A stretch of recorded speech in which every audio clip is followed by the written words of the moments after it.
Boa noite a todos, um feliz sábado. Nós estamos iniciando mais um programa. Para falar a verdade, o último programa de 2024. Nós estamos aqui muito gratos, felizes ao nosso Deus pela oportunidade que Ele nos concedeu de, no decorrer desse ano, estarmos aqui desenvolvendo, falando programas, falando temas importantíssimos aqui no nosso programa, no podcastim. Lembre-se que você é o nosso convidado especial, então antes de nós iniciarmos, aqueles recados de sempre. Se inscreva no canal, deixe seu like e ative o sino, se você ainda não é inscrito, para você receber todas as notificações e não perder nenhuma programação que é transmitida aqui no canal da Associação Cearense, tá bom?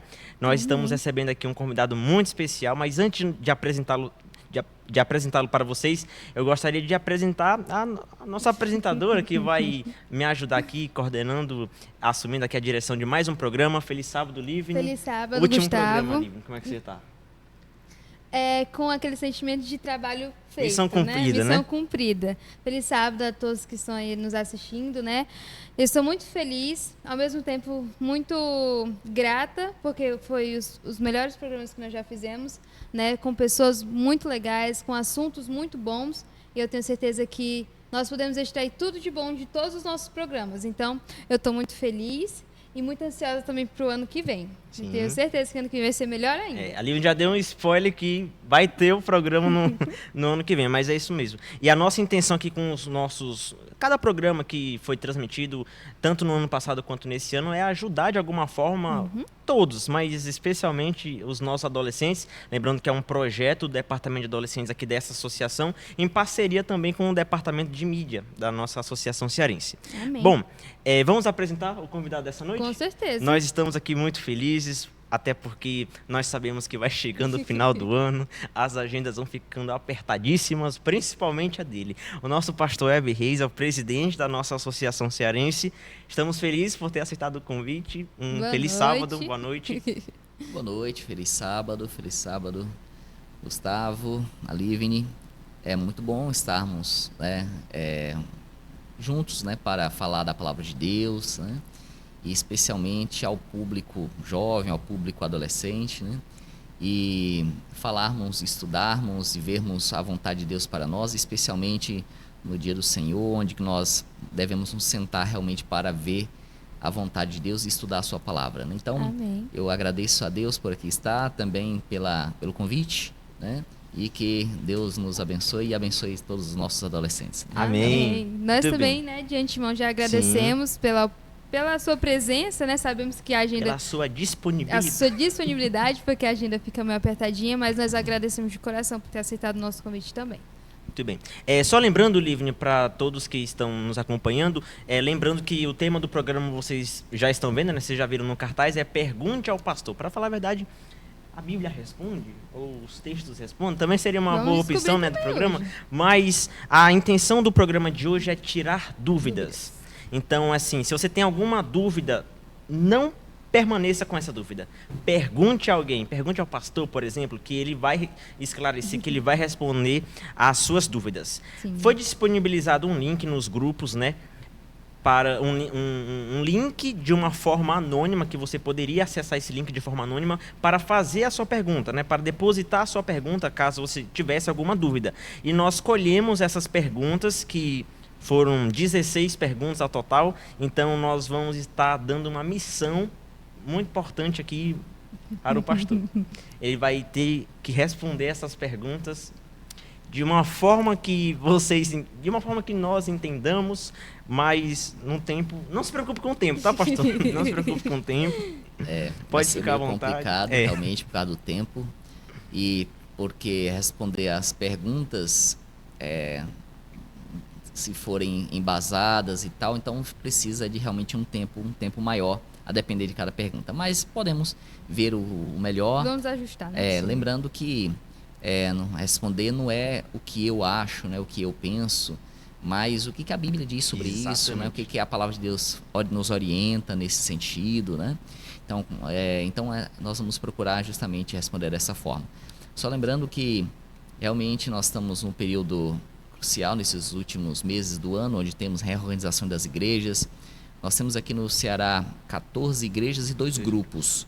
Então são 16 congregações, além das pessoas que moram em lugares onde não têm igrejas, né? Moram em irmãos isolados, que a gente chama. E essas igrejas formando um total hoje de 334 membros. Então, contando com os interessados, com familiares, nós temos mais de 400 famílias aqui no Ceará, onde a gente atende. E nós temos também uma forma muito boa de chegar a essas pessoas, que é através realmente da mídia. E esse programa é uma forma, né, de chegar àquelas pessoas que talvez a gente tenha um pouco mais de dificuldade. Então é um meio ótimo realmente para pregar o evangelho e para falar do amor de Deus e da verdade, né? É Sim, verdade. exatamente. Inclusive, se vocês ficarem com alguma dúvida mesmo após as respostas, não fiquem com essas dúvidas. Perguntem, entrem em contato conosco, tá bom? Entrem em contato com o pastor também. Só não fique com dúvida, tá? Tenha as suas dúvidas esclarecidas. Vamos começar, Lívia? Vamos. São muitas perguntas, então nós vamos iniciar aqui. A primeira pergunta que foi feita através do nosso link, perguntando assim ao pastor, na minha opinião, posso até estar errado, mas seria uma pergunta fácil. Tipo assim, eu consigo responder. Perguntaram, pastor, qual é o significado da palavra amém? Então, a palavra amém é uma palavra muito utilizada no meio evangélico de maneira geral, né? Sim. E alguns até usam de maneira bem banalizada, falando muitas vezes de toda forma, em qualquer lugar. E devemos tomar, assim, cuidado ao falar a palavra amém, porque a palavra amém, sim, tem um significado e a Bíblia diz muito sobre essa palavra, né? Por exemplo, a palavra amém é uma interjeição. O significado dela é verdadeiramente, ou certamente, ou o famoso assim seja, né? Uhum. Então, quando alguém pergunta pra gente o que significa a palavra amém, a gente assim seja, né? Então, realmente, é o significado, né? E é um termo hebraico que foi utilizado, nós encontramos também no Antigo Testamento. É para afirmar alguma coisa ou para aderir a alguma coisa. Então, é muito utilizado. Tanto no hebraico, quanto no grego, quanto no árabe também se utilizava muito o termo, né? E esse termo é encontrado na Bíblia hebraica, primeiramente, né? Depois também no Novo Testamento. E se conclui que é uma forma mais utilizada no final das orações. Sim. Então, quando alguém termina uma oração ou uma afirmação, então se pronuncia o amém. Mas nós encontramos alguns termos na Bíblia. Eu vou citar aqui alguns textos, depois alguém que está assistindo pode depois olhar na Bíblia, né? Primeiro livro dos Reis, capítulo 1, verso 36. Também primeiro livro das Crônicas, capítulo 16, verso 36. Neemias, capítulo 5, verso 13. E também no capítulo 8, verso 6. E em Jeremias, capítulo 28, verso 6. São todos textos da Bíblia falando no Antigo Testamento, realmente utilizando aí o termo, né? O termo amém. A melhor afirmação que a gente deve utilizar não é necessariamente o amém. O amém é um termo, podemos assim dizer, um termo espiritual, um termo teológico, mas nos dias de hoje, normalmente as pessoas dizem sim, diz ok, sim, diz tá certo, né? Para confirmar, né? Para confirmar alguma coisa. Mas antigamente se usava muito amém para confirmar alguma coisa. Agora, muitas pessoas banalizam e isso distorce um pouco a Bíblia, porque a Bíblia também faz uma comparação da palavra amém com Jesus. Inclusive, algumas pessoas até dizem que não poder usar a palavra amém porque está se falando o nome de Jesus, né? Então, a palavra amém, para designar Jesus como o amém, é citado na Bíblia, né? Está lá em Apocalipse capítulo 3, verso 14, ela diz, isto diz o amém. Ou seja, Jesus, né? A testemunha fiel, verdadeira, o princípio da criação de Deus. Então, por que a Bíblia chama Jesus de o amém, né? Então, não é dando um nome a Jesus. Apesar que a Bíblia tem vários títulos que se dá a Jesus, talvez seja também um título, o amém, mas não é para se referir que devemos chamar Jesus por nome o amém. Mas está se falando, quando se fala o amém, a Bíblia está dizendo assim, olha, assim diz a verdade, porque a palavra amém, como nós mencionamos, também é para fazer certamente, verdadeiramente. Então é uma expressão que é bem paralela ao que está em Apocalipse 19:11, né? Aquilo que é fiel e verdadeiro. Ou seja, Jesus, ele é fiel e verdadeiro. Ele é o amém, ou seja, ele é a confirmação, ele é a verdade. Então, por isso que é feita essa comparação de Jesus com o amém, utilizado esse título, né? Jesus para Jesus, né? O amém. Na segunda carta aos Coríntios, no capítulo 1, no verso 20, ali Paulo, ele escreve aos Coríntios, ele aplicou a palavra amém, né? E ele está ensinando ali que Cristo cumpre as suas promessas. Então, utilizando o termo como confirmação, como que é verdadeiro. Então, por isso que a gente não deve estar falando amém toda hora, a todo momento, em qualquer lugar.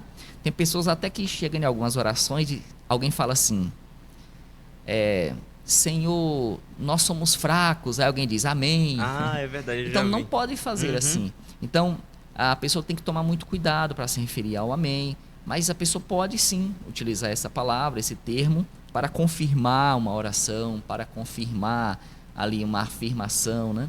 E não tem nenhum problema, mas lembrando que Jesus, ele também é usado esse título a Jesus como no sentido de Jesus ser verdadeiro, de Jesus ser certo, de Jesus ser a verdade. Então, nesse sentido, o amém também é Jesus. Então, esse é um sentido. Olha aí. Ainda falando sobre o amém, tem uma coisa, tem algo bem interessante. Não sei se a Lívia já presenciou. A gente está à frente apresentando alguma coisa e aí você pergunta para a igreja, você pergunta para o público.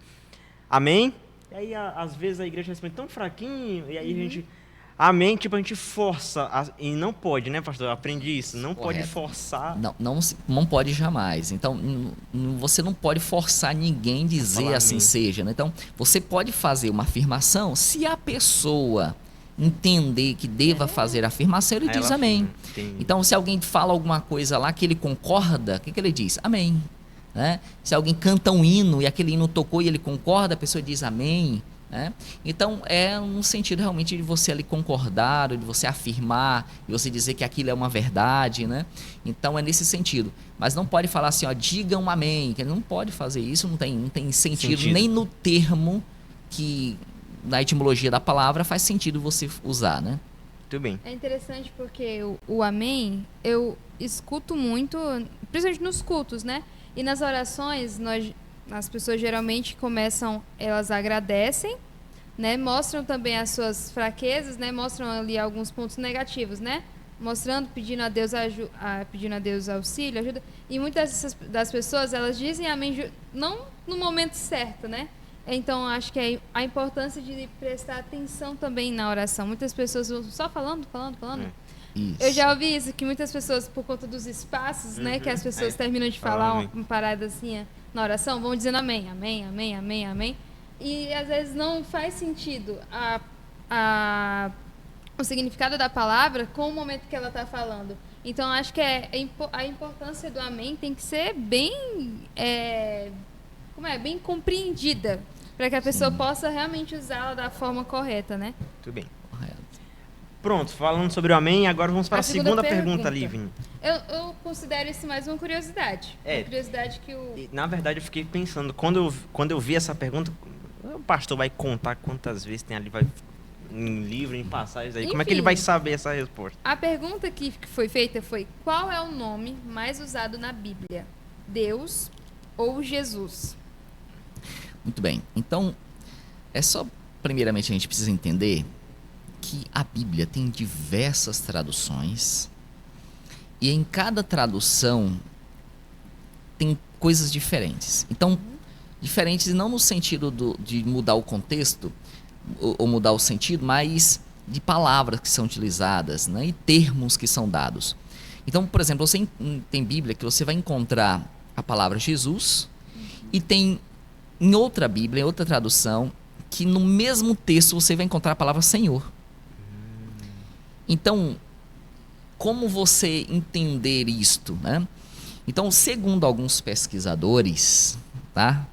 Não pesquisei todos, ler a Bíblia anotando tudo, mas segundo alguns pesquisadores, então a palavra Jesus, ela tem na Bíblia 1273, é citado 1273 vezes. Alguns outros, tem outros que pegou uma outra tradução que tem 900 vezes. Agora, a palavra Jesus, ela só é encontrada no Novo Testamento. Nós não temos a palavra Jesus no Antigo Testamento. No Antigo Testamento, nós temos muita expressão Deus ou a expressão Senhor, mas não temos a expressão Jesus. Lembre-se que o nome Jesus foi o nome designado pelo anjo citado a Maria. Então, quando o anjo foi anunciar a Maria que ela teria um filho, e Jesus falou, e porás o seu nome Jesus. Então, por quê? Porque o nome Jesus, né, significa Jeová é salvação. Está lá em Mateus capítulo 1, verso 21, né? E lhe porás o nome Jesus, porque ele salvará o seu povo dos seus pecados. Então, a transliteração ali do hebraico, né, Yehoshua, ou que é Jesus, que nós utilizamos Jesus, significa Jeová é salvação. Então, é utilizada no Novo Testamento conforme o nome dado pelo anjo. Agora, no Antigo Testamento nós não encontramos a palavra Jesus, tá? Agora, a palavra Deus é encontrado na Bíblia só no Torá, nos 5 primeiros livros do Antigo Testamento, é encontrado 2.570 vezes. 2.570 vezes encontra a palavra Deus. Só no Torá, nos escritos de Moisés, nos 5 primeiros livros, né? No Antigo Testamento, em todo o Antigo Testamento, só no Antigo Testamento, ele aparece 6.828 vezes. Só no Antigo Testamento. Agora, também, fora a palavra Deus, que no caso seria a transliteração de Elohim, né? Do hebraico Elohim, encontramos também a palavra Senhor. Essa palavra Senhor, se referindo a Deus, aparece 8.147 vezes, a palavra Senhor. Então, é difícil você dizer qual o nome mais citado, se é Deus ou se é Jesus. Então, depende da tradução, mas lógico que o nome Deus ou a palavra Deus é muito mais utilizada. Por quê? Porque Jesus não apresenta no Antigo Testamento, só no Novo Testamento. E tem muitas aplicações para Deus. Então você pode usar a palavra Deus, mas você pode também usar a palavra Senhor. E da mesma forma Jesus. Nós encontramos também outras palavras que se referem a Jesus, como por exemplo mestre. No Novo Testamento tem muitas passagens que não está o nome Jesus, mas está mestre. Entendeu? Mas se referindo a Jesus. Então por isso que é difícil você designar. Só a palavra mestre é encontrado referindo-se tanto a Jesus quanto a Deus cerca de 7.000 vezes. Então percebam que depende de tradução e depende assim da forma que se refere, né? Então não só o nome, então vários nomes, vários títulos que é dado tanto a Deus quanto a Jesus. Mas qual é mais citado? Sim, Deus é muito, muito mais citado, porque tem tanto no Antigo quanto no Novo Testamento, certo? E tem também várias palavras que se referem a Deus, tem muito mais do que se refere a Jesus, que Jesus mais no Novo Testamento. Sabia que Jesus não tinha no Novo Testamento? No Antigo? Sabia, Joss? Eu não sabia, não. Aí, curiosidade. Aqui no nosso programa aqui é curiosidade. Muito bem, pergunta respondida. Agora vamos para outra, pastor. Vamos falar sobre futebol. Um esporte que muitos adolescentes gostam, atrai muitos jovens, muitos adolescentes. E aqui fizeram 2 perguntas relacionadas a futebol, no geral. Então fizeram a seguinte pergunta, pastor. Por que nós não podemos ser jogadores de futebol? E perguntaram também se é pecado usar camisas de times de futebol em casa ou quando sai na rua.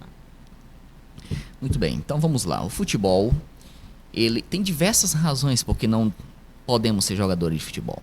No meio religioso aí, eles já abriram exceção. Tem várias igrejas que têm jogadores de futebol que pertencem a essas igrejas. Nós entendemos que a doutrina bíblica, existe princípios que não condiz com a vida de um jogador de futebol. Por isso que nós orientamos que não devamos ser jogadores de futebol, né? Quais são algumas desses princípios? O sábado, por exemplo, né? Sim. Então, a pessoa que guarda o sábado, como um jogador de futebol vai guardar o sábado, não pode É. treinar, não pode jogar, a maioria dos jogos no sábado, então Uhum. não condiz. Segundo, a questão, por exemplo, do vestuário, a forma de vestir, então não condiz também a nossa postura. O ambiente do futebol, estar ali, por exemplo, em estádios, estar ali ligados àquela agitação popular, não deve ser um lugar onde deve estar o cristão, né? E, então não condiz com a lei de Deus. Agora, existe também outros pontos. Por exemplo, o jogador de futebol é muito ligado à idolatria. Sim. Na verdade, o futebol é ligado à idolatria. Inclusive, é chamado de o ídolo das nações. Aí. Não é à toa que grande parte dos jogadores, eles são tratados como ídolos. Muitos chegam a dizer, o meu ídolo É é o tal Neymar, jogador, meu exatamente. ídolo é outro jogador. Então isso não condiz com a postura do cristão. Então nós entendemos que não devemos estar neste meio, não devemos participar, não devemos ser jogadores de futebol, né? E um outro ponto também muito interessante é no que diz respeito à competição. Apesar que a gente vai falar um pouquinho Sim, sobre isso numa sobre outra competição. pergunta, né, que foi Uhum. feita. Mas a postura competitiva desses jogos também não condiz com a nossa fé. Agora temos alguns textos da Bíblia que nós podemos tirar como referência a não praticarmos a idolatria, como no caso do futebol, e tem alguns textos do Espírito de Profecia que também nos orienta quanto a isso. Eu vou ler aqui dois textos, um que ela está se falando sobre a questão de jogos, que diz assim: as diversões e dispêndio de meios para satisfação própria, que passo a passo levam à glorificação do próprio eu e à educação nesses jogos com fim de desfrutar prazer, produz por essas coisas um amor e paixão que não são favoráveis ao aperfeiçoamento do caráter cristão. Então, ela deixa bem claro aqui no livro Segundo Mensagens Escolhidas, página 322, que não condiz a postura como um jogador ou alguém que exerce essa profissão ou essa função, não condiz com uma postura favorável para aperfeiçoar o caráter cristão, mas sim para levar a paixão desenfreada, a desfruta do prazer, a satisfação própria e a ampliar as diversões, que é o que busca, né? Outro texto está no livro Fundamentos da Educação Cristã, página 229, que diz assim: não tenho conseguido encontrar nenhum caso em que ele tenha sido ensinado os seus discípulos, referindo-se a Jesus, né, a empenharem-se na diversão do futebol ou em jogos de competição a fim de fazer exercício físico. Algumas pessoas utilizam, não, mas futebol é fazer uma atividade física, né, fazer um exercício físico, né? Então ele diz assim, olha, diversão no futebol ou em jogos de competição a fim de fazer exercício físico ou em representações teatrais. Aqui até fala também do teatro, né? No entanto, Cristo era nosso modelo em todas as coisas. Cristo, o Redentor do mundo, deu a cada um a sua obra e ordena: negociai até que eu venha. Então, aqui o texto é bem claro que não devemos buscar nem empenhar, que não condiz com a postura de Cristo. Lógico que aqui o futebol que ela está se referindo aqui é um futebol americano, né? Um futebol que existe até hoje nos Estados Unidos. Sim. Mas ela está se referindo não só ao futebol americano, mas o tipo de competição, de diversão que está se falando. Então, seja o futebol americano, ou o rugby, ou o futebol mais conhecido, né? Então, aplica-se da mesma forma. Veja bem, esse outro texto, olha: alguns dos mais populares divertimentos, como o futebol e o boxe, se têm tornado escolas de brutalidade. Estão desenvolvendo as mesmas características que desenvolviam os jogos da antiga Roma. O amor ao domínio, o orgulho da mera força bruta, o descaso da vida. Estão exercendo sobre a juventude um poder desmoralizador que nos aterra. Então, são vários esses textos que mostram que não devemos, né, jogar futebol, não devemos ser jogadores de futebol e nem devemos estar torcendo para time de futebol. Então, não podemos ter idolatria. nossa equipe é celestial, devemos estar nos preparando para o céu, não devemos envolver com as coisas deste mundo e nem nessas diversões que incitam a idolatria, a discussões, a briga, né? E sobre este assunto, só concluir com esse outro texto, que diz assim, olha, está no livro, esse último texto que eu li está no Conselho sobre Saúde, página 189. E esse outro agora está no livro Conselhos a Professores, Pais e Estudantes, página 456. Quanto tempo é gasto por seres humanos inteligentes em jogos de bola? Mas acaso a satisfação nesses esportes dá aos homens o desejo de conhecer a verdade e a justiça? Mantém a Deus em seus pensamentos? Levá-los a indagar como vai a minha alma? Então, as pessoas lutam, causam brigas, discussões, até mesmo morte em vários lugares, brigas relacionadas a futebol. Sim. Então, por isso que nós não entendemos que não é compatível para uma postura de um cristão, nem uma profissão ali de um cristão, né? Então, é só para ficar bem claro, só jogar futebol é recomendado ou não? Só jogar?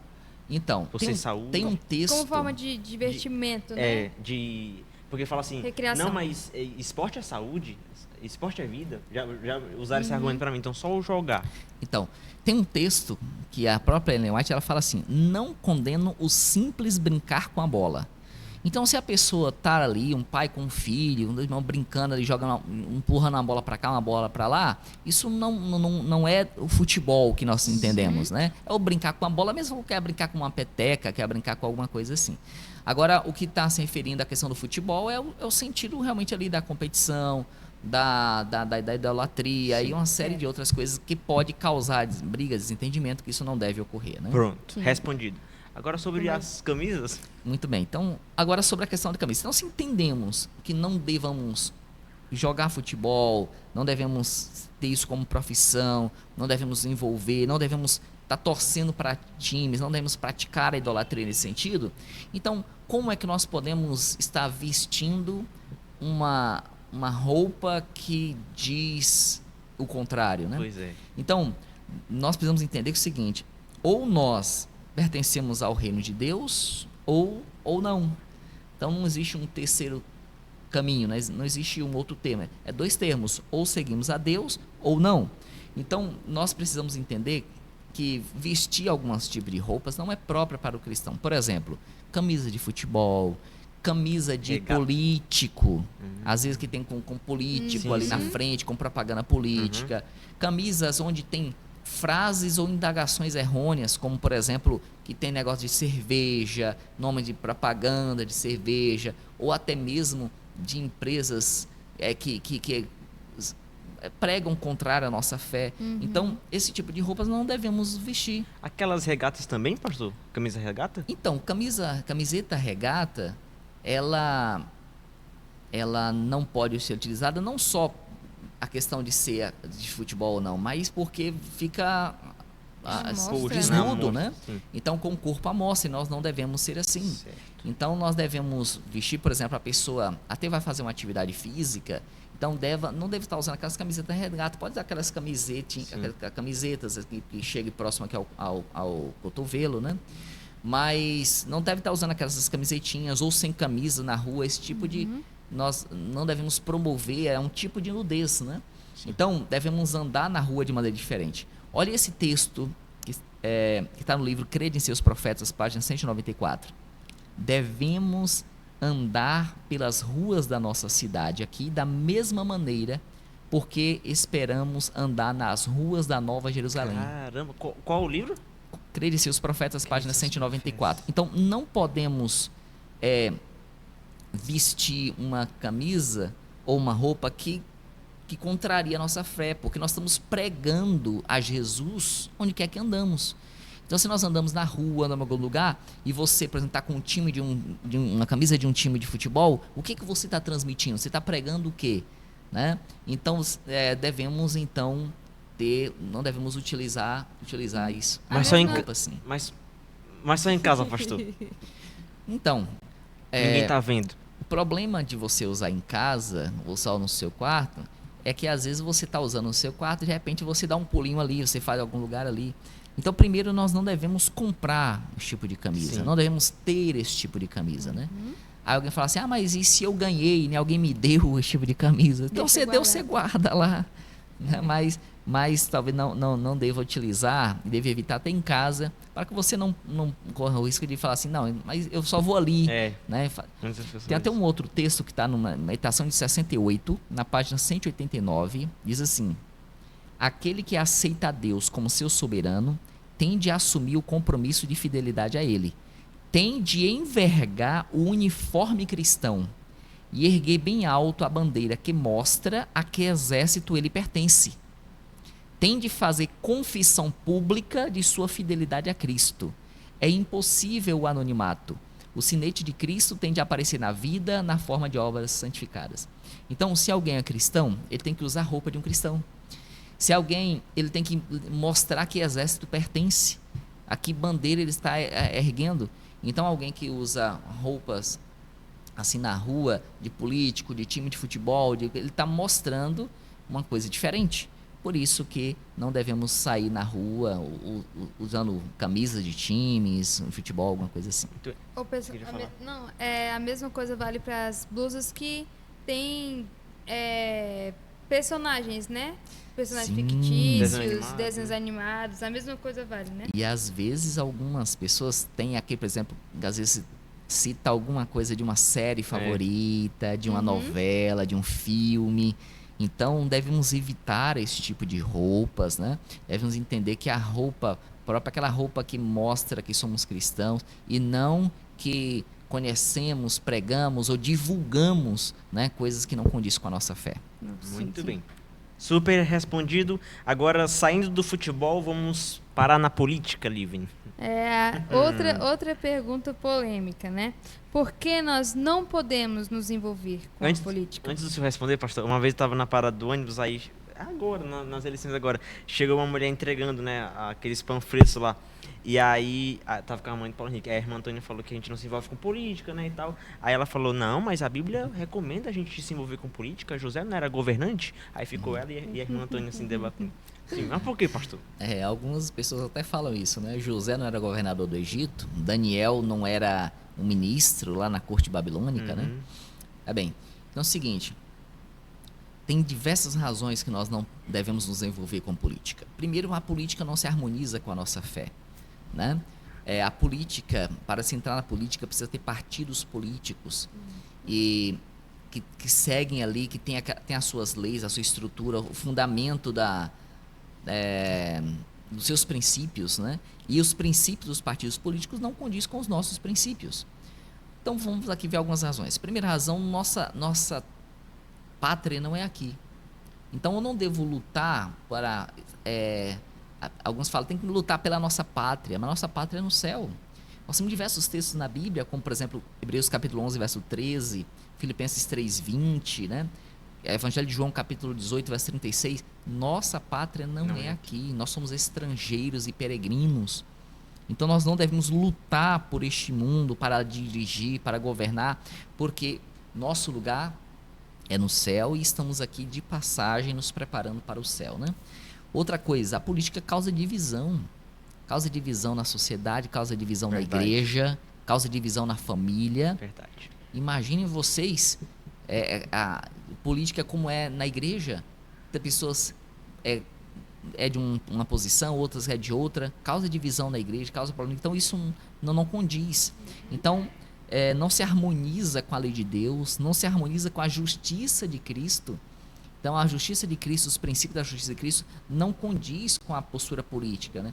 Lógico que estamos falando de política, estamos falando mais da política que existe hoje, da politicagem, né? Não estamos falando de escolha de pessoas. Porque escolher pessoas para funções é bíblico. Nós temos, Jesus chamou 12 discípulos.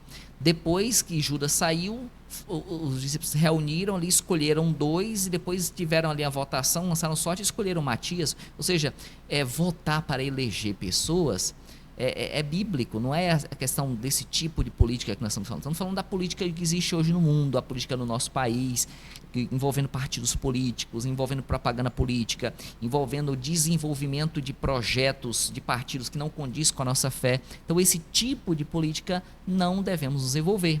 E temos inúmeros textos falando sobre isso. Porque uma vez, pastor, já ouvi alguém falando também, a pessoa falou assim, se a gente não pode se envolver com política, assim, votar em alguém, então por que a gente volta para escolher o presidente da conferência geral, o dirigente da igreja? Sim, Quis sim. fazer essa comparação, né? Mas eu sei Certo. que não tem nada a ver, né? Correto. Então, eleger pessoas para alguma função, todos nós fazemos isso naturalmente. A gente faz isso, às vezes, na família, às vezes na escola. Ah, quem vai ser o líder da classe? Quem Sim. vai ser... É normal, não é esta a questão. A questão, escolher alguém não se resume à política, né? Então, a política é muito mais do que isso. Olhem o que está escrito no livro Time para Ministros, página 131. Quanto ao mundo, vejam bem, ao mundo, dirão os cristãos, não nos intrometeremos na política. Aí, Dirão decididamente, somos peregrinos e estrangeiros, a nossa cidadania é de cima. Não serão vistos escolhendo companhia para o divertimento. Dirão, deixamos de ser apaixonados por coisas infantis. Somos estrangeiros e peregrinos e olhamos para uma cidade que tem fundamento e cujo construtor e autor é Deus. Então, a orientação é bem clara, não nos intrometeremos na política. Jesus não se intrometeu na política. Jesus deixou bem claro, é dar a César o que é de César, é a Deus o que é de Deus. Ele quis dizer o quê? Que você deve cumprir a sua função como cidadão, pagar seus impostos, respeitar as autoridades, né? Especialmente na Carta aos Romanos, capítulo 7, ali Paulo escreve a nossa postura relacionada às autoridades. Então nós devemos sim respeitar, mas não quer dizer que precisamos nos envolver com a política, né? A política do mundo. Isso inclui também os cristãos, né, que se dizem cristãos, que também se envolvem na política, né? Porque muitos de nós que se dizem cristãos, eles dizem não confiar, dizem não querer, não confiar nesses partidos políticos que não tem pessoas cristãs. Mas quando se fala de Nicolas Ferreira, de Bolsonaro, porque se dizem cristãos, muitos eles acreditam no que eles dizem só por eles terem falado disso. Dizer que são cristãos, né?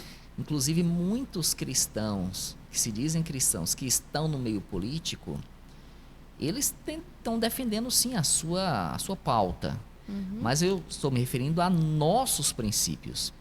Então, eles são cristãos, seguem os princípios deles e praticam as pautas deles. A nossa pátria como reformista, a nossa pauta como reformista não condiz, porque também nós não concordamos com eles em muitos pontos. Então, mesmo que eles dizem cristãos, mas nós temos uma postura diferente relacionada a vários princípios, né? Então, por isso que nós não nos envolvemos e nem apoiamos nenhum político. Nossa postura devemos respeitar as autoridades, lógico, orar pelas autoridades orar também, por né? elas, mas não nos envolver Sim. com a política, né? Tem um texto que está no livro Mensagem Escolhida, volume 2, página 336, que diz assim: não devemos, como um povo, envolver-nos em questões políticas. Pronto, ele já respondeu para ele. Tem outro texto que está no livro Obreiros Evangélicos, página 393. Não usarão distintivos políticos, mas os de Cristo. O silêncio é eloquência. Então nós temos diversos textos deixando claro que nossa postura deve ser o silêncio. Nós também não devemos gritar para o mundo, dizer assim, o político é ladrão. Não podemos fazer isso, jamais. Nós devemos respeitar, nós devemos obedecer até que não fira os princípios de Deus. Então, se os políticos determinarem alguma coisa, nós devemos respeitar, desde que não se choque com os princípios da lei de Deus, né? Agora, não devemos usar distintivos políticos, como nós já mencionamos, né? Não devemos estar pregando santinho, colocando santinho no carro, não devemos envolver questões políticas. Devemos, quando alguém citar sobre a política, nós devemos manter no silêncio e nos afastar, porque essa deve ser a postura do cristão, né? Nossa postura como reformistas. Sim. E o último texto está no Obreiros Evangélicos, página 391, que diz assim: não podemos com segurança votar por partidos políticos, pois não sabemos em quem votamos. Não podemos com segurança tomar parte em nenhum plano político.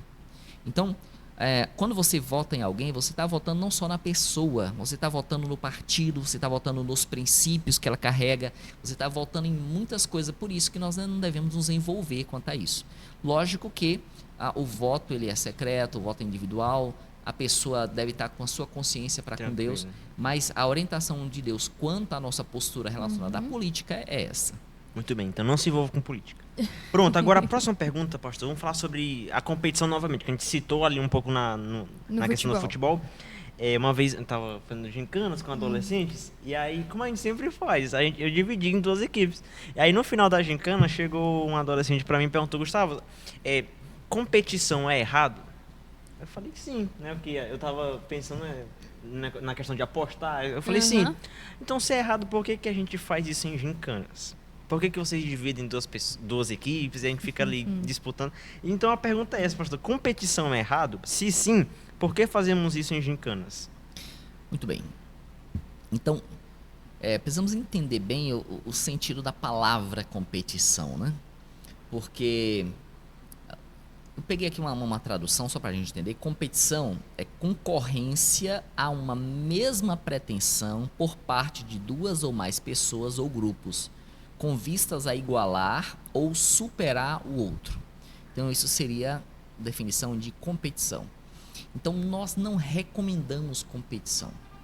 Nós entendemos que competição faz com que as pessoas possam ter alguns sentimentos de menosprezar o outro, ou superar o outro, ou humilhar o outro.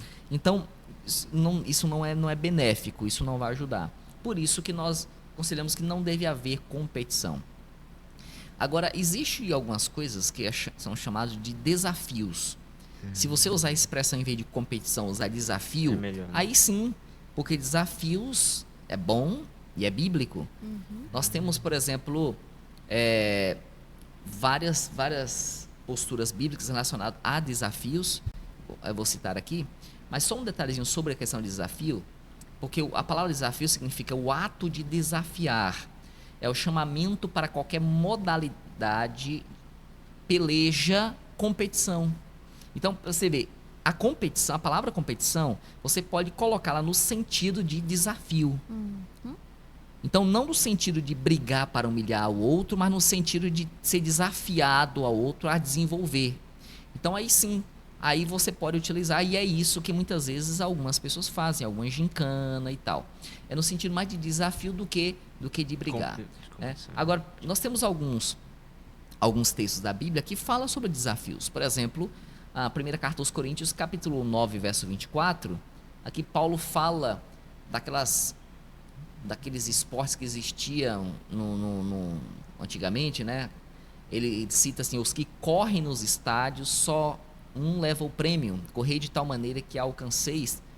Então lá fala sobre corridas. Naquela época tinha muito corridas de bigas, tinha corridas atléticas, existiam os esportes, e ele usa esta ilustração para dizer que nós devemos buscar ser desafiado a correr atrás de um prêmio, certo? No caso, qual o prêmio? A salvação, a Cristo, né? Então, Paulo, como ele nos desafia a termos o esforço, porque o mais importante do desafio é o esforço, é a dedicação.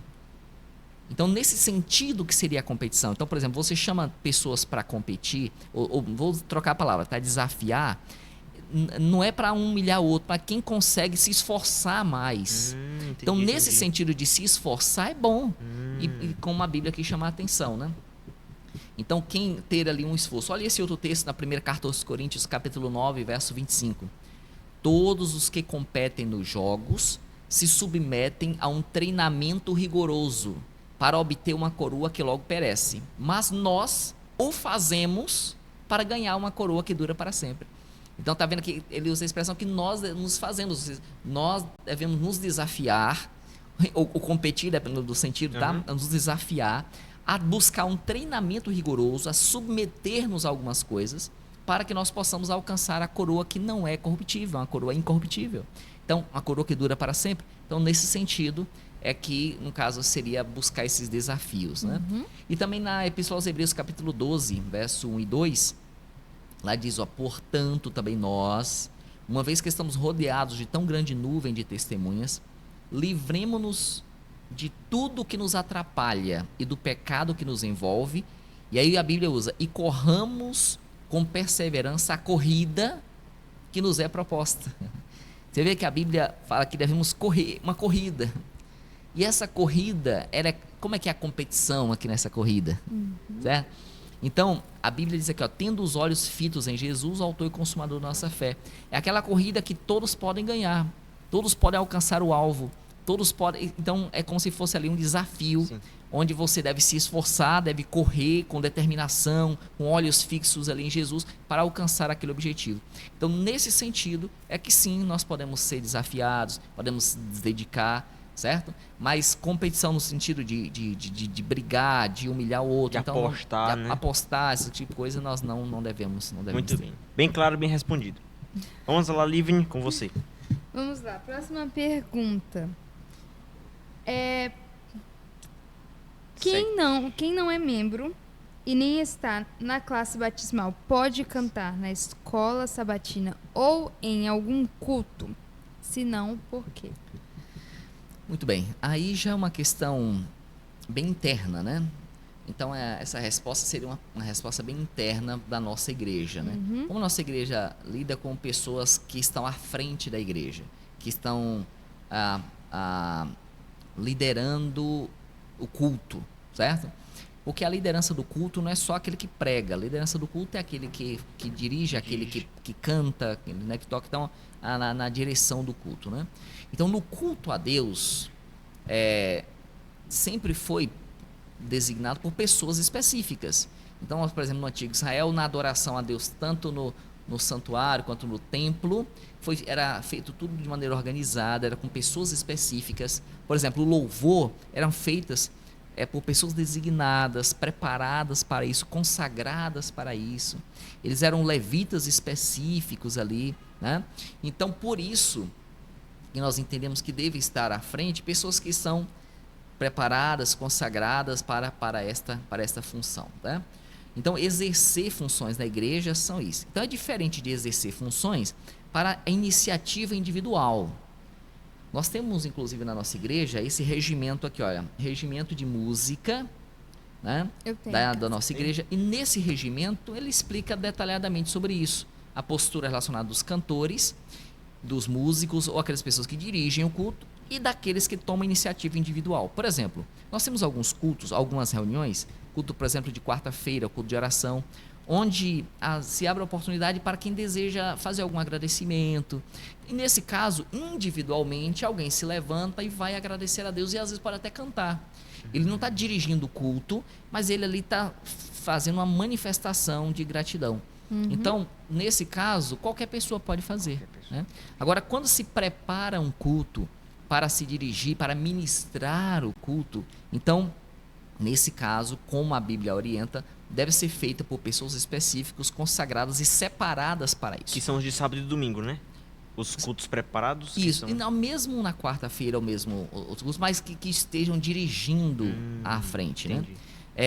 Tem, por exemplo, programações como a Liga Juvenil, né? Algumas programações que também, às vezes, se abre a oportunidade para pessoas irem agradecer e tudo. Cantar. Mas pessoas que vão à frente, dirigindo o culto, ministrando o louvor, então devem ser membros da igreja, que devem estar preparados para isso, consagrados para isso e separados para isso. Inclusive até eleitos para isso, né? Pessoas, por exemplo, que desenvolvem funções na igreja, são eleitos na igreja para esta função.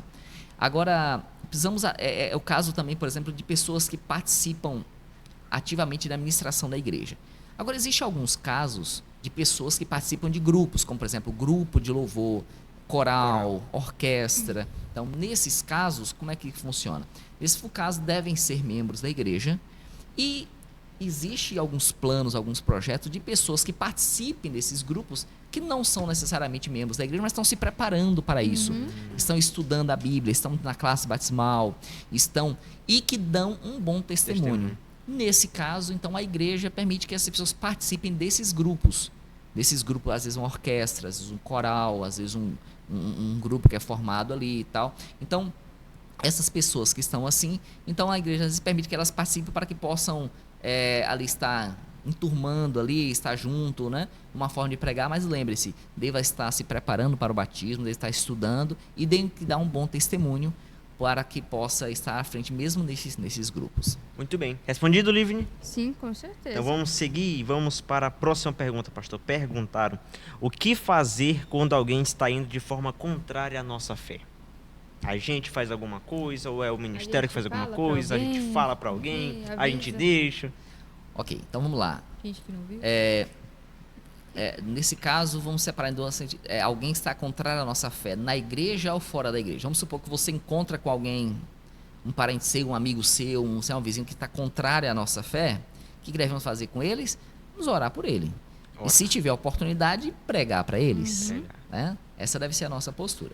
Agora, alguém da igreja, vamos supor que alguém que é membro da igreja e está fazendo alguma coisa que não deve, fazendo alguma coisa escondido, está fazendo, seria nesse sentido, né? Então, nesse sentido, a Bíblia é muito claro que devemos cumprir Mateus 18. O que é Mateus 18?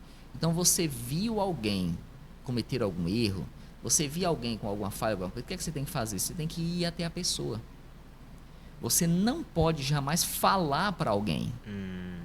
Então, você viu, você vai até a pessoa. Se ele te ouvir e mudar, ganhaste teu irmão, diz a Bíblia. Mas se ele persiste, então você deve ir com uma outra testemunha, deve ir com uma outra pessoa falar com a pessoa. Entendi.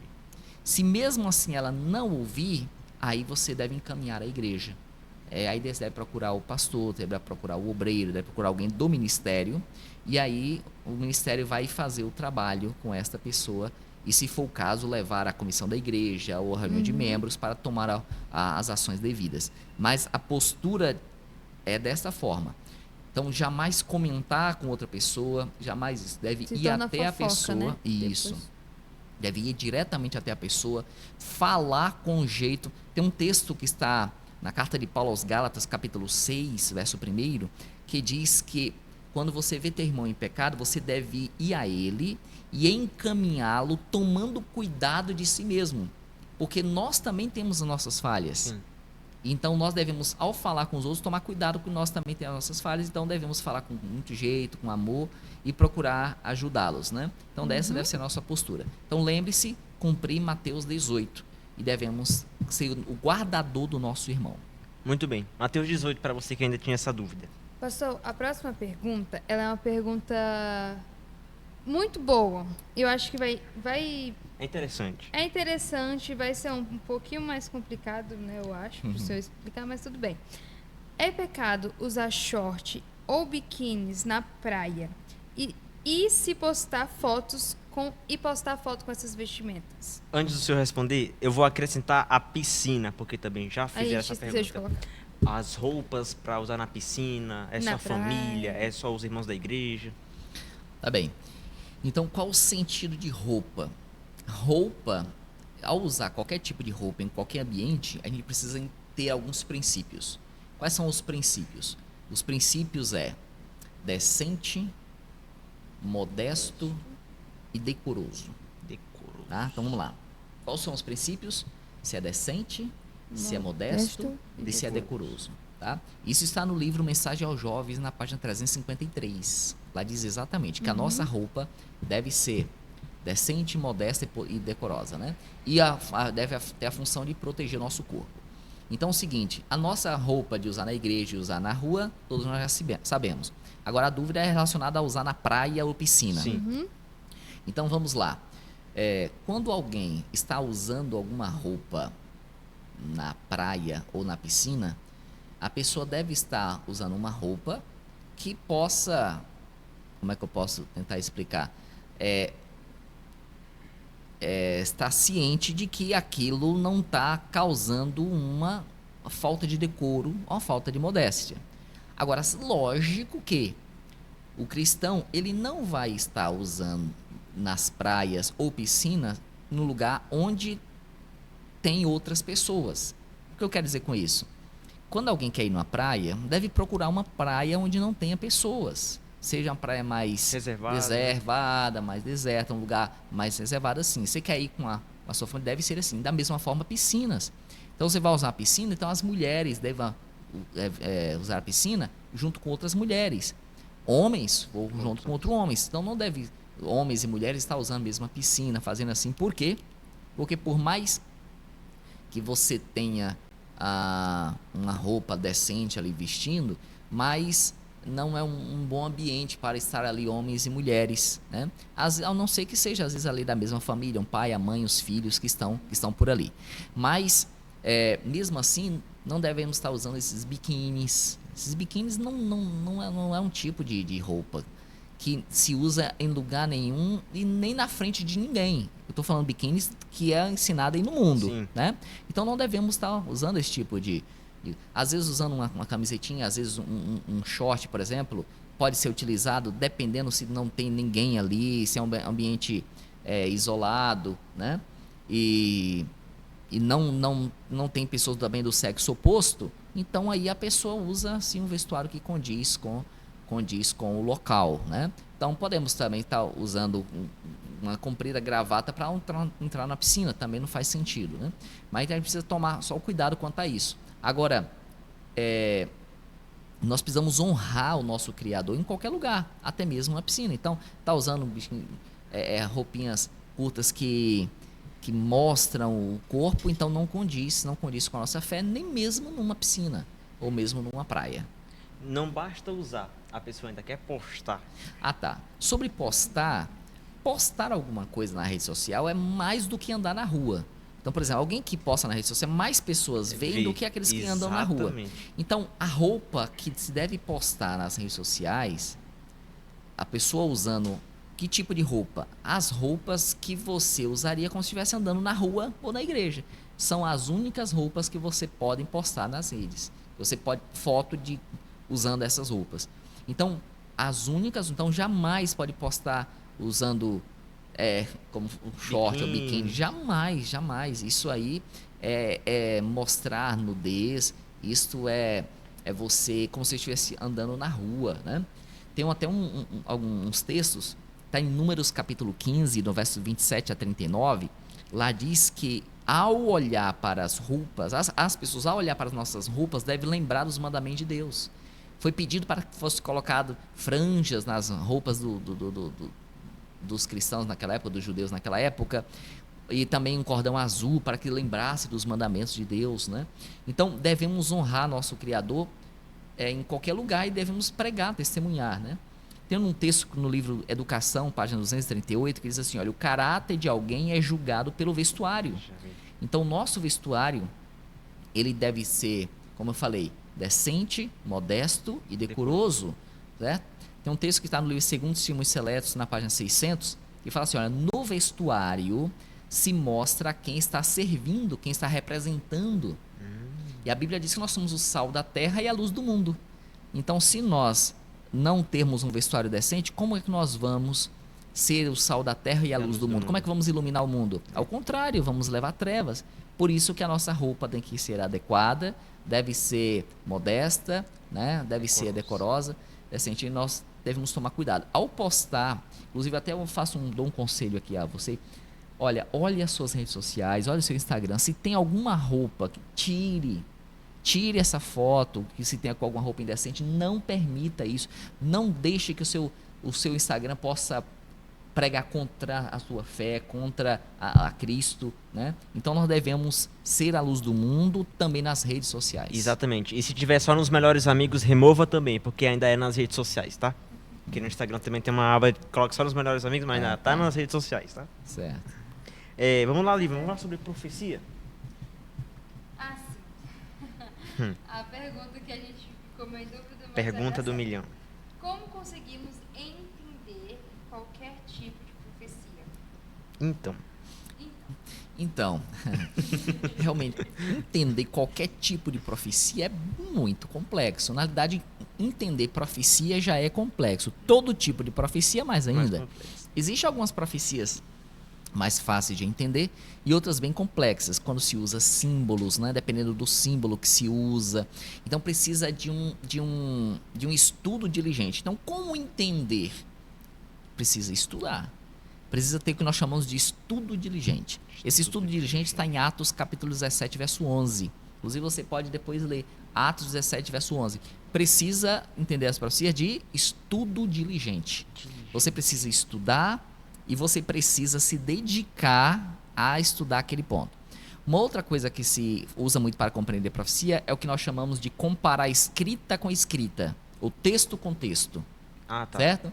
Isso está em 1ª Carta aos Coríntios, capítulo 2, verso 13, e também em Isaías 28, verso 9 e 10. Então, para compreender, você precisa fazer o quê? Texto com texto. Então, você pega um texto de Coríntios e um texto de Isaías, às vezes o mesmo texto que diz Isaías está lá em Lucas e está lá em Coríntios. Ou seja, você consegue entender fazendo a comparação de um texto com o outro. E para isso precisa fazer o quê?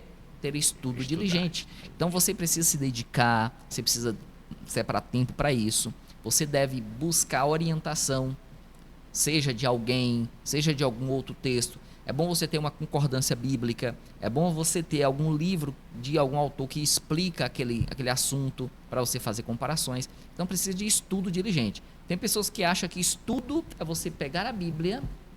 Como entender a profecia? Pega a Bíblia e lê. Não é isso. Não é assim, né? O que é que você tem que fazer? Você tem que ler, você tem que pesquisar, comparar, você tem que ver o contexto, você tem que ver algum livro que explica, perguntar para alguém, questionar. Então aí você vai compreender as profecias, né? Então, como entender qualquer tipo de profecia? Estudo diligente, comparando texto com texto, dedicar tempo para isso e dedicação. Aí você vai compreender as profecias, porque as profecias não são difíceis de entender. É que as pessoas precisam de se dedicar. Mas, inclusive, algumas pessoas até falam que o Apocalipse é uma coisa, um livro obscuro. Não, ao contrário, o Apocalipse é a revelação. Então, nós precisamos entender que Deus está revelando ali a sua vontade, mas para entender, a gente precisa pesquisar e ter um estudo diligente. Muito bem. Um conselho que eu tive quando eu estava estudando, né, a Bíblia, uma pessoa me aconselhou que quando nós formos estudar a Bíblia, as profecias, nós devemos ir com a nossa mente limpa.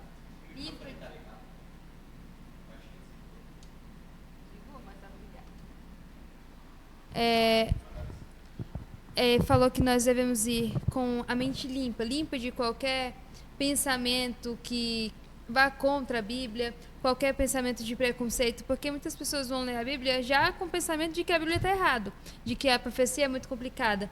Então, eu recebi o conselho de ir com a mente já calma, com os pensamentos ainda limpos de qualquer outro pensamento que não condizem com a Bíblia, né? Foi o conselho que eu tive, para que eu vá ler a Bíblia e realmente entender o que ela quer dizer para mim. Porque como muitas pessoas dizem que a Bíblia é machista, preconceituosa, as pessoas muitas vezes acreditam nisso. Aí acreditam nisso e vão ler a Bíblia só para, como se diz, confirmar o que ela pensa. Então, o conselho que eu tive foi esse, de ir entender, ir compreender e estudar com a mente limpa, sem nenhum pensamento, sem nem suas próprias opiniões. Pronto, suas próprias opiniões. Para que as suas opiniões possam se formar de acordo com aquilo que você for ler e estudar, né? Sim. Agora, a Bíblia, ela tem que analisar vários pontos, tem um contexto histórico, né? Geográfico, existe uma série de coisas. Você não pode pegar um texto da Bíblia e fazer uma aplicação para qualquer momento, qualquer lugar, não é assim, né? E nós temos vários livros da Bíblia e eles têm livros históricos, têm livros proféticos, tem livros poéticos, né? Tem as cartas específicas, né? Então são coisas assim que a gente precisa entender cada ponto para não ficar pegando realmente detalhes e querer formar uma doutrina ou um conceito em base de um texto da Bíblia, né? Muito bem. Vamos sair da profecia e vamos para rebatismo. Quantas vezes uma pessoa pode se rebatizar, pastor? É 1, 2, 3? Muito bem. Então é o seguinte, existe um conceito que muitas pessoas pensam que só pode batizar uma vez. Inclusive, pegam aquele texto da carta aos Efésios, né? Uma só fé e um só batismo. Então, lá se está se referindo a uma só forma correta de batismo, né? Agora, a pessoa não pode entender que, bom, eu cometi algum erro, vou me rebatizar. Fiz alguma coisa errada, vou me rebatizar. Não é isso, né? Batismo não é isso. Nem rebatismo não é isso, né? Então, nós temos alguns exemplos na Bíblia de pessoas que foram batizadas e que depois foram rebatizadas, como, por exemplo, em Atos capítulo 19, né, no verso 1 a 7. Ali fala de alguns discípulos que foram batizados por João Batista e que depois tiveram um conhecimento mais profundo da verdade e foram batizados novamente. Mas o que eu quero dizer é que o bom seria, e o correto seria, a pessoa batizou uma vez e pronto. É uma vez só. A pessoa se batizou e pronto. O que é que leva a pessoa a se rebatizar? Então, existem algumas situações que não deve ser a regra, que a pessoa deve se rebatizar ou tem que se passar pelo rebatismo, né? Tem até um texto interessante que está no Conselho Comentário Bíblico, que diz assim, olha, deixa eu ler aqui para vocês verem, olha, o Senhor requer decidida reforma, e quando uma alma está verdadeiramente reconvertida, seja ela rebatizada. Então, existe caso de pessoas que estavam vivendo a fé, mas depois abandonou a fé. Vai para o mundo, faz tudo que o mundo pede, né? Vive a vida do mundo, abandona totalmente a Cristo. É a mesma coisa do pródigo, né? O que aconteceu com o filho pródigo? Ele não abandonou ali o pai, foi para o mundo e tal. Então, depois ele decidiu voltar, o pai recebe. No caso, como é uma forma de receber a pessoa na fé, na igreja, na doutrina, é através do rebatismo. Então, quando alguém é membro da igreja e abandona e sai assim, então pode acontecer de fazer isso. Não, isso não deveria acontecer, mas quando, se porventura acontecer, então a pessoa deva ser rebatizada. Existem também alguns casos de pessoas que comete algum pecado muito grave e que a pessoa então deva ser afastada da igreja, do rol de membros da igreja, por cometer um pecado muito grave. E aí, nesse caso, depois a pessoa, depois de ter uma mudança, uma reforma na sua vida, então também deve ser rebatizada, né? Mas isso deve ser a exceção. Na regra, deve ser a pessoa batizada e permanecer ali firme até a volta de Jesus. Não é que cometeu um erro que tem que... Cometeu o erro, tem que rebatizar. Fez algo... Não é assim. A Bíblia não orienta nesse sentido. Agora, existe alguns pontos que precisa entender. É o seguinte. Existe exemplos de pessoas que são rebatizadas, mas, como repito, são raros esses exemplos, tá? A purificação do pecado, ela é mediante a graça de Cristo. É Jesus que purifica. Outra coisa também, crescer na graça não é ser rebatizado. Crescer na graça é buscar os meios da graça. Quais são os meios da graça? Os meios da graça é a Santa Ceia, é a palavra de Deus, certo? O lava-pés. São instituições, são símbolos sagrados e são meios que a pessoa pode crescer no conhecimento, crescer na graça, crescer no amor a Deus, e não é estar rebatizando que vai fazer com que a pessoa se torne melhor, né? Outra coisa também é o perdão. O perdão, o batismo não traz perdão. O batismo, o que traz o perdão é Cristo, é a aceitação a Cristo. Então o batismo é apenas um símbolo. Então o batismo não perdoa ninguém, quem perdoa é Jesus. E tem um texto que diz assim, olha, está no livro Manuscritos Release, volume 7, em página 262, o Senhor clama por reforma decidida. E quando alguém for reconvertido verdadeiramente, deixai-o ser rebatizado, deixai-o renovar o concerto com Deus, e Deus renovará o seu concerto com ele. Então existe, sim, esses casos, mas são exceções, deve ser raro, então não deve ser como regra geral para todo mundo. Muito bem. Bom, tá claro, Livni? Tá pra mim, Vamos tá. falar sobre salvação, Livni? Vamos. Essa pergunta eu acho que todo mundo tem, às vezes, vem assim na cabeça essa pergunta. Como nós sabemos... Não, como saber se nós seremos salvos? Quando eu vi essa pergunta, no ano passado, eu fiquei assim... Eu não entendi bem, porque é impossível saber se seremos salvos. Porque seremos está no futuro, né? Como saber se seremos salvos? Podemos perguntar assim, como saber se estamos salvos? Porque a salvação, ela é instantânea. Como é que você pode ter certeza que você está salvo?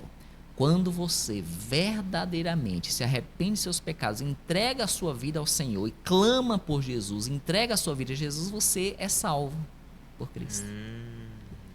Ah, mas você vai ser salvo? Depende da sua caminhada. Porque o ser salvo ou não depende de Jesus, depende de nós, porque Jesus já proveu a salvação. A questão é a seguinte, se vamos nos salvar ou vamos se perder, depende unicamente de nós. A pessoa é que decide aceitar a salvação ou não. Ninguém vai se perder porque cometeu pecado. As pessoas vão se perder, muitos que vão se perder, porque rejeitaram a salvação, rejeitaram a graça. Então a graça foi provida na cruz do Calvário. Então como saber se seremos salvos? Depende da sua atitude, do aceitar a Cristo, da sua entrega a Jesus, do permitir que Jesus faça a obra na sua vida, né? Agora, o sentimento, né? Como me sentir que eu estou salvo? Então, eu vou dar um indicativo aqui, porque muitas pessoas acham que a salvação é um sentimento. A salvação não é um sentimento. Mas eu vou dar um indicativo aqui. Quanto mais perto de Jesus, mais nos sentimos pecadores. Então, se alguém pensar assim, olha, não, eu sou uma pessoa justa, eu sou uma pessoa boa, eu sou uma pessoa disso, então a salvação está meio longe. Tá meio longe. Quanto mais perto estamos de Jesus, mais nos sentimos pecadores. E mais nos sentimos necessitados de buscar a Ele. Então, sobre sentimento, esse é um detalhe que precisamos atentar. Então, se a pessoa morrer firme na fé, ela vai ser salva ou não? Não, com certeza. Vai, né? Com certeza. Se a pessoa... Existe um momento que sela o destino da pessoa, que é a morte. Então, se a pessoa morreu estando firme na fé, ela é salva. Ela cumpre Apocalipse capítulo 22, verso 11, né? Ela é justa e segue justa. Agora, como saber que alguém que morreu, se essa pessoa está salva? Nós não sabemos. Por que não sabemos? Não podemos julgar. Porque nós não conhecemos o íntimo da pessoa.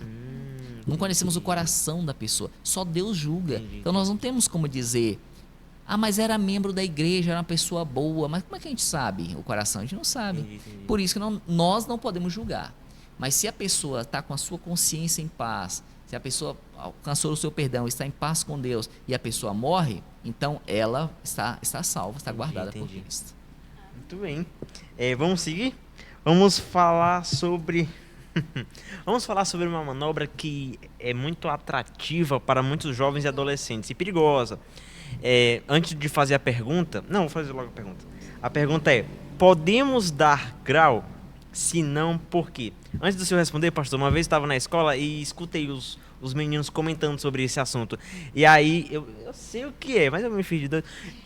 Eu perguntei para eles o que é dar grau, gente. Aí eles me explicaram, né? Aí depois que eles me explicaram, mas por que vocês dão grau? Qual é a atração que vocês veem nisso? E aí os meninos olharam para mim: tio, é por causa da adrenalina. Aí eu: tá bom. E por que mais? Qual outro motivo? Não. Só o carro da adrenalina mesmo. É só o carro da adrenalina. Tá bom. Então a pergunta é essa, pastor. Nós podemos dar grau? Se não, por quê? Ok, então vamos lá. Existem algumas atitudes de adolescentes e jovens que são bem complicadas, que realmente buscam por adrenalina. Sim. Por exemplo, às vezes a pessoa se jogar de uma cachoeira lá em cima. A pessoa pular de paraquedas. Sim. De bungee jump. A pessoa fazer isso, fazer aquilo. Existem algumas atitudes que a pessoa, não, é para ter adrenalina. Tal. Ok. Então, o que acontece? Existe algumas posturas que a gente não tem como dizer assim, sobre a questão de pecado, o que é pecado, deixar de ser pecado. A questão não é essa. Mas dar grau, sim. Por que nós entendemos que dar grau não pode, dar grau é pecado? Porque é o seguinte, dar grau envolve a transgressão da lei de trânsito. Sim. Da lei do país, certo? E isto nós não podemos ser coniventes. Então, por exemplo, se a pessoa está andando a 180 km por hora numa rodovia que o máximo é 100, a pessoa está errada. Sim. E a pessoa, vamos supor que bate, o carro morre e a pessoa vai estar salva ou está perdida? A pessoa está em erro. Então, veja bem, nós precisamos entender que nós não podemos desobedecer às leis de trânsito. Elas não foram feitas para a nossa ruína, foi para nos proteger. E se alguém está dando grau, ele está correndo um risco muito grande. Não só isso, como também ele está transgredindo a lei do trânsito. Então, imagina você, se a polícia vê, a polícia vai parar, vai prender, vai corrigir, vai fazer alguma coisa ou multar. Se a polícia do nosso país faz isso, imagina Deus. Então, Né? Então, por que nós não podemos? Porque nós entendemos, além de ser a transgressão da lei do país, lei de trânsito, e nós não devemos fazer isso, também nós, ao colocarmos de maneira desnecessária risco da nossa vida, nós estamos errados, estamos pecando contra Deus. Então, se você está se colocando voluntariamente um risco desnecessário, então você está errado diante do Senhor. Por isso que precisamos atentar quanto a isso. exatamente. Essa pergunta também é uma daquelas que a resposta é bem óbvia, na minha opinião. Então, gente, não deem grau não, tá? Então, se vocês quiserem dar grau por conta da adrenalina, o errado é você. Até porque quando a pessoa dá grau, ela, além dela colocar a própria vida em risco, ela coloca em risco a vida de outras pessoas. Então, o errado é você. Não faça isso não, tá? Porque errado não é recomendado. Pronto? Seguimos? Estamos quase acabando o livro. Por que Deus criou a humanidade? Essa é interessante. Muito bem. Existem algumas coisas que a gente não compreende bem. E tem até um pensamento que fala que muitas coisas nós vamos perguntar para Deus no céu, né? Senhor, por que isso? Por que aquilo? Assim, né? Então, várias coisas nós vamos perguntar a Deus. Mas, existem alguns textos que nos levam a entender um pouco sobre esse conceito, né? Por que Deus criou a humanidade? Eu gosto muito de um texto que está no livro Meditação Matinal de 59, na página 114. Meditação Matinal de 59, o título é A Fé pela Qual Eu Vivo, na página 114. O texto diz assim: verão com Cristo o trabalho de sua alma e ficarão satisfeitos. O céu triunfará, pois as vagas que nele se abriram pela queda de Satanás e seus anjos serão preenchidas pelos redimidos do Senhor. Então, podemos aqui dizer, várias razões por que Deus criou a humanidade. Uma das razões é repovoar o céu. Então, a humanidade, ela vai... porque Deus criou várias pessoas, vários seres em vários mundos. E aqui na Terra... quando o homem pecou, quando Adão pecou, então Deus veio prover o meio de salvação, o plano da redenção, e o objetivo é para mostrar o seu amor, mostrar a sua misericórdia, mostrar o seu caráter. E também uma forma de repovoar os céus. Essa é uma das razões, está conforme esse texto aqui, tá? Uma outra razão está em Isaías capítulo 40, verso 26. Lá diz, assim, quem criou essas coisas? Aí fala, Deus criou essas coisas para mostrar a sua grandeza e a sua força e o seu poder. Então Deus queria se revelar, Deus queria mostrar o seu poder e criou todas as coisas, inclusive a humanidade, né? Existe uma outra razão que está também no comentário bíblico, que diz assim, olha, ele manda as suas criaturas que envolvam a atenção da confusão e perplexidade que os rodeiam e admirem as obras de suas mãos. Os corpos celestes são dignos de contemplação. Deus os fez para benefício do homem. Ao lhe estudarmos as obras, anjos de Deus estarão ao nosso lado para iluminar a mente, guardando dos enganos. Então, qual foi uma da razão? Para benefício, Deus criou as coisas para benefício da humanidade e criou a humanidade para que possa revelar a si próprio, ou seja, para se revelar, para terem seres inteligentes, porque se fosse para Deus apenas mostrar a sua grandeza, ele não precisava criar seres inteligentes, mas ele quis criar seres inteligentes para que pudessem contemplar e partilhar do poder e do amor que ele tem. Então, quando ele criou a humanidade, ele pode mostrar, então, agora o seu amor, a sua grandeza, o seu poder. Ele pode revelar isso, né? Também tem outro texto que diz assim, olha, não devemos meramente contemplar os céus. Cumpre-nos considerar todas as obras de Deus. Ele quer que estudemos as obras do infinito. E mediante este assunto, aprendendo a amá-lo, reverenciá-lo e obedecer-lhe. Então, qual foi outra razão? Para mostrar e para que nós possamos estudar as suas obras, possamos estudar o seu caráter, possamos estudar o seu poder, possamos ser beneficiados por ele, possamos aprender a amar, aprender a reverenciar. Então, isso são inúmeras razões por Deus ter criado a humanidade, né? Mas isso aqui é o que a gente tem em alguns textos escritos, é o que a gente às vezes vê, mas detalhadamente a gente teria que perguntar para ele, vamos perguntar para ele quando encontrarmos com ele mais diretamente, né? Mas o que nós precisamos entender é que Deus criou a humanidade para revelar o seu caráter, revelar o seu amor, revelar a sua misericórdia e poder fazer com que as pessoas compreendam, estudem, se aprofundam, sejam beneficiadas, né, pelo seu poder e pelo seu caráter. Muito bem. Vamos seguindo para a próxima pergunta. Vamos falar sobre ministério, eu acredito. Eu ia falar obra, mas eu acho que é ministério. Por que por que mulheres não podem trabalhar na obra, pastor? Por que não tem pastoras? Ok, então são duas coisas diferentes.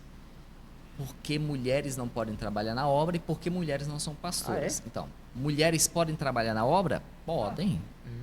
Inclusive nós já tivemos muitas obreiras e temos obreiras. Sério? Sim. Agora tem diferença de mulheres serem ordenadas. Aí é diferente. Né? Então, vamos lá. A questão de trabalhar na obra, todas as pessoas trabalham. Talvez esteja se referindo à questão de viver daquilo, né? Porque, por exemplo, numa igreja, homens, mulheres, adolescentes, todos trabalham na obra. Sim. O trabalho da obra é pregar o evangelho, é anunciar a Jesus, é falar do amor de Deus. Esse é o trabalho da obra. E isso qualquer pessoa pode fazer. Agora, tem pessoas que vivem exclusivamente disso. Aí são aquelas pessoas que recebem algum tipo de prebenda, que a gente chama, para viver exclusivamente para isso. Então, pode ter mulheres que recebem exclusivamente para isso? Podem. Nós temos casos de mulheres que são obreiras, mulheres que são tesoureiras, mulheres que são secretárias de associação. Temos vários casos assim. Ou tesoureiras de associação, certo? Agora, tem a diferença de mulheres serem ordenadas, porque aí sim, a ordenação, aí já é um assunto bem mais complexo, que a gente talvez teria que ter uma outra oportunidade para explicar melhor. Sim. Mas na Bíblia, a ordenação foi direcionada a homens. Mesmo que existe mulheres que exercem funções importantes e grandes. Por exemplo, nós temos casos de mulheres juízas, como é o caso de Débora. Nós temos o caso de mulheres que eram líderes, né? Temos o caso, por exemplo, de mulheres que eram profetisas. Muitos exemplos na Bíblia de mulheres que eram profetisas. Mas a ordenação do ministério sacerdotal foi designada a homens, porque tem uma simbologia, tem uma aplicação, e nesse caso foi designada a homens. Agora, mesmo que um homem é ordenado, sempre que um homem é ordenado, ele tem a sua esposa. Então, eles fazem o trabalho sempre juntos, e a mulher tem também um passo importante, mesmo não recebendo a unção das mãos. A unção pelas mãos é dada a homens. Mas o fato da mulher ser a esposa, ela também tem uma responsabilidade, uma missão importante. E mesmo no ministério, né, sacerdotal, apesar de receber a unção, desce só para homens. E aí teria que explicar o porquê, mas né? A Bíblia orienta e o contexto bíblico, nós encontramos essa recomendação e seguimos assim. Muito bem. Pastor, antes de nós concluirmos e antes do senhor dar os seus 2 conselhos, para a gente finalizar essa série de perguntas, por favor, esclareça para nós a questão do cinema, que é uma questão que é muito comentada, principalmente pelos jovens e adolescentes. Se é recomendado a gente estar em cinema, se é errado, se pode, se não pode, se é pecado. Por favor, esclareça. Cinema. Então, nós precisamos tomar muito cuidado com o ambiente que nós frequentamos. Então, a questão não é nem às vezes o que está vendo. Tem pessoas até falam assim, mas é um filme bom, é um filme evangélico, é um filme não sei o que e tal. Mas a questão, nós precisamos tomar muito cuidado com o ambiente que frequentamos. Então, nós não recomendamos que se vá a cinema, que se vá a teatro, que se vá a lugar de shows, assim. Por quê? Que vai a estádio de futebol. Não são lugares de ambiente para um cristão. Nós temos alguns textos que falam sobre isso, né? Então, que nós não devemos estar neste lugar, o ambiente não é propício para isso, né? E também não condiz com a nossa fé. Então, nós não recomendamos que ninguém vá a cinema, ninguém vá a teatro, né? A pessoa deve estar em um lugar onde... Temos vários textos, não só que falam e citam esses lugares, como também devemos estar em lugares onde tem a companhia dos anjos, onde os anjos nos acompanham, né?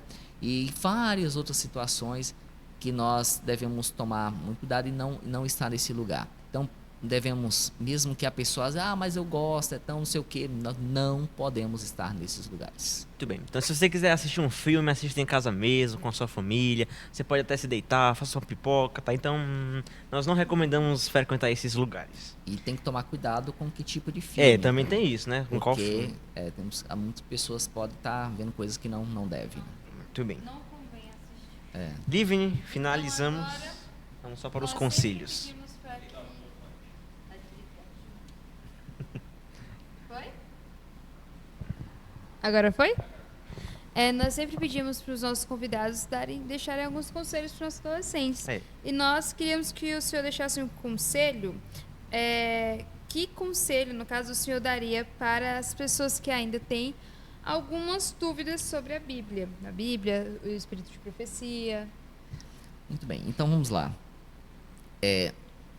A Bíblia hoje já não está mais num questionamento de ninguém, nem de pessoas que não creem em Deus, nem ateus.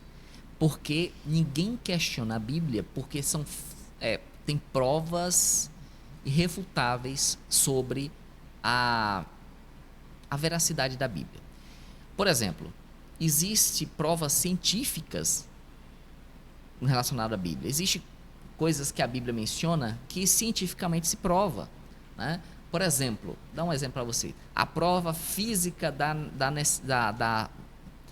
Arca de Noé, né? A Arca de Noé existiu, pode existir? Sim, existe prova científica. Inclusive tem até uma matéria muito interessante que saiu na revista Galileu sobre provas científicas da Bíblia. Você vai encontrar diversas. Da Arca de Noé é uma delas. Por exemplo, da pedra de Pôncio Pilatos, né? Então foi escavada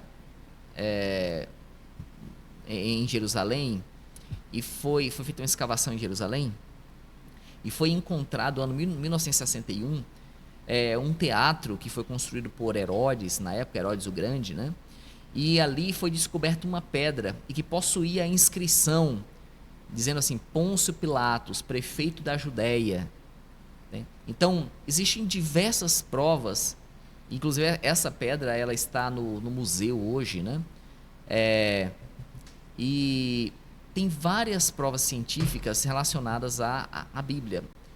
O reservatório em Siloé, então foi descoberto um local ali em Jerusalém, na Cidade Velha, onde foi ali, a gente chama de Cidade Velha de Jerusalém, né? Onde se encontrou ali que tinha reserva de água, que é justamente o local onde foi feito, onde tem vários episódios da Bíblia, então aí se pega naquele local, então tem prova científica dos locais, né? A parede do rei Salomão, né? Inclusive nós temos até a muralha de Salomão, né? Que faz parte hoje da universidade que fica ali em Jerusalém, né? Existem diversas provas científicas quanto a isso, tá? Agora, o que eu acho mais interessante, que talvez poderia utilizar como mais argumento para que a pessoa creia plenamente na Bíblia, é que a Bíblia tem unidade e consistência. Imagina vocês um livro escrito durante um período de 1.600 anos, por cerca de 40 escritores, em idiomas diferentes, dialetos diferentes, épocas diferentes, e todos se harmonizam, né? Isso aí é impossível. Histórias, então isso é de Deus, isso é uma prova clara ali que é algo divino, né? Então a unidade e consistência da Bíblia é uma prova irrefutável que esse livro é sagrado. E uma outra coisa também é a questão de eventos. Então, na Bíblia, descreve eventos e que a ciência prova que aconteceram. Né? Por exemplo, o nascimento de Jesus, a morte na cruz de Jesus, isso os cientistas provam claramente que aconteceu. O local da sepultura de Jesus, né, existe até hoje. O momento, a questão da ressurreição de Jesus. Tem diversas coisas, eventos que provam com clareza, então, que a Bíblia é verossímil, né, como a gente diz. Então, é verdade. Por isso é que não existe nenhuma contestação da Bíblia que é uma verdade. A diferença é, eu creio nos seus ensinos, aplico os seus ensinos para a minha vida. Então ninguém pode questionar que a Bíblia é um livro bom, é um livro sagrado, é um livro de Deus, é um livro magnífico. Isso ninguém refuta. A questão é, eu aplico ele para a minha vida? Verdade. Então os seus ensinos servem para a minha vida? Então as pessoas têm como um livro bom, um livro de história, um livro de arqueologia, e para lá, mas a questão é aplicar na minha vida, né? Então o nosso conselho é que a pessoa não só tenha a Bíblia como um livro comum, mas que tenha a Bíblia como um guia para a sua vida, como a base dos seus ensinos, a base dos seus princípios. Tá? Muito bem. Amém. Agora, para finalizar, agora com chave de ouro, pastor, eu gostaria que o senhor desse um conselho para os nossos adolescentes. Um conselho no geral mesmo, do que o senhor quiser, para os nossos adolescentes. Eu vou ler uma parte de um texto que está no Manuscritos 44, da página do ano 1894, certo? Diz assim: Jesus tomou sobre si a forma humana para que pudesse alcançar a humanidade. Ele leva os homens sob a transformadora influência da verdade, aproximando-se deles onde se acham. Obtém acesso ao coração, conquistando simpatia e confiança, e fazendo com que todos sintam que sua identificação com sua natureza e seus interesses é completa. A verdade saiu dos lábios de Jesus com sua simplicidade. Que mestre foi nosso Senhor Jesus Cristo? Com que ternura tratou ele a cada sincero pesquisador da verdade para que pudesse captar as simpatias e obter um lugar em seu coração? Então, de acordo com esse texto, nós entendemos que Jesus, ele não ficou no céu esperando que a gente fosse até ele veio até nós. Ele se tornou humano, ele se tornou um homem de dores, experimentado, ele sofreu para que a gente pudesse obter acesso a nós. Então, da mesma forma que ele fez isso, da forma como ele fez isso, é uma prova que ninguém precisa resistir, porque ele fez tudo isso mesmo sem precisar, mesmo sem merecermos, mas ele fez isso por amor a nós. Por isso que o conselho eu deixo especialmente aos adolescentes: entenda este amor de Jesus, aceite esse amor de Jesus, pesquise na Bíblia, pesquise a verdade, porque você vai entender esse amor de Jesus, porque a verdade nada mais é do que Cristo. Ele mesmo diz: o caminho, a verdade e a vida. A Bíblia fala de Jesus, o objetivo é mostrar a Jesus. Então que você possa compreender, possa tudo levar a entender sobre esse amor de Jesus e aceitar em seu coração, porque isso é que vai nos tornar com acesso ao céu e à salvação, né? Muito bem. Nós não temos, em nome do Departamento de Adolescente, não tem nem palavras para agradecer aqui a presença, a colaboração, a disposição, a ajuda que o pastor sempre está prestando, sempre está dando para todos, mas para nós também, né? De uma forma assim mais especial, porque a gente merece. Então, muito obrigado, pastor, por ter estado aqui conosco, por ter aceitado o convite e principalmente por ter respondido essas perguntas, ter esclarecido, porque vocês pensam que é fácil? Não é fácil não, viu? Coordenar todas as igrejas e ainda separar um tempo ali para responder as perguntas não é para qualquer um. Então, que Deus continue lhe abençoando, pastor, abençoando o seu trabalho, o seu ministério, e conte sempre conosco, Amém. o que precisar. Eu que agradeço. E aqui a gente procurou dar uma resposta bem rápida, bem dinâmica, mas assim, pesquise, procure estudar mais, procure entender cada assunto, né? E no que precisar da gente, estamos sempre à disposição para ajudar, para orientar e também para que a gente possa crescer no conhecimento, né? Cada um deve buscar compreender, crescer e também crescermos juntos. É assim que nós vamos para o céu. Nós vamos para o céu pela salvação em Cristo, individualmente, e vamos juntos como povo, como igreja, buscando conhecimento e aperfeiçoamento em Cristo, e conhecimento ali da verdade, né? Então, que estamos sempre à disposição, e eu agradeço pela oportunidade. Que Deus abençoe a vocês. Muito bem, amém. Obrigada também. Muito bem. Então, nós já agradecemos ao pastor, muito obrigado, Livni, por ter estado aqui também conosco. Agradecemos aos nossos queridos internautas, né, que nos acompanharam, vocês, pelo acesso, pelo acesso. Agora nós também queremos agradecer aqui a uma pessoa muito especial que nos ajudou muito, tanto no ano passado quanto nesse ano aqui nesse projeto, nos bastidores, mas também teve um programa que ele esteve aqui à frente, né, como convidado, que é o nosso querido e amigo Georges. Esse programa é o último programa do Georges, porque ele agora vai para novos passos, né? Como é que eu posso dizer? Pronto, então ele permitiu. O Jorge, o nosso departamento de mídia, vai para a escola missionária no início do ano que vem. Então esse provavelmente vai ser o último programa que ele vai estar nos ajudando, né, por trás das câmeras. E em nome do Departamento de Adolescência, queremos agradecê-lo por toda a ajuda, esforço, empenho, que Deus continue lhe abençoando.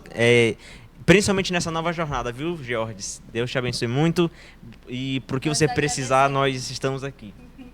Muito bem. Nós estamos agora nos despedindo, Sim. né? Nosso próximo programa. Nosso próximo... Enquanto a Lívia liga o microfone, vamos falar aqui sobre o nosso próximo programa, porque estamos quase chegando no final do ano, né? Já estamos no último mês do ano, então nós vamos falar sobre o próximo programa. Quer falar? Pode falar. Então vamos lá. No mês de janeiro vai ser férias, tá? Então a gente também merece. Então vai ser férias. Mas no mês de fevereiro nós vamos retornar aqui com os nossos programas. Então vocês não perdem por esperar. Ano que vem, 2025, nós vamos ter muitos temas, vários temas importantes, interessantes, que nós vamos estar dialogando no decorrer do ano. Então vocês já estão convidados para nos acompanhar no mês de fevereiro, tá? Janeiro não tem programa, mas a partir do mês de fevereiro nós vamos seguir com os nossos programas mensalmente, tá? Um programa por mês. Vamos voltar ativo.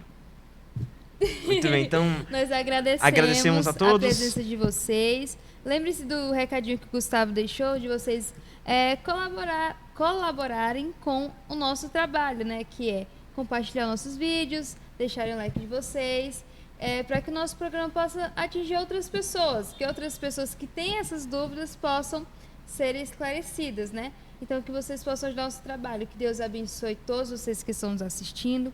E nós nos vemos no nosso próximo programa do ano que vem. Muito bem, no mês de fevereiro. Do mês de fevereiro. Que Deus abençoe todos vocês, orem por nós. Nós aqui também estamos orando por todos vocês que estão nos assistindo. E assim nós vamos crescer espiritualmente e vamos nos preparando até Cristo voltar. Assim nós esperamos. Então, uma boa noite a todos feliz sábado. E um feliz sábado.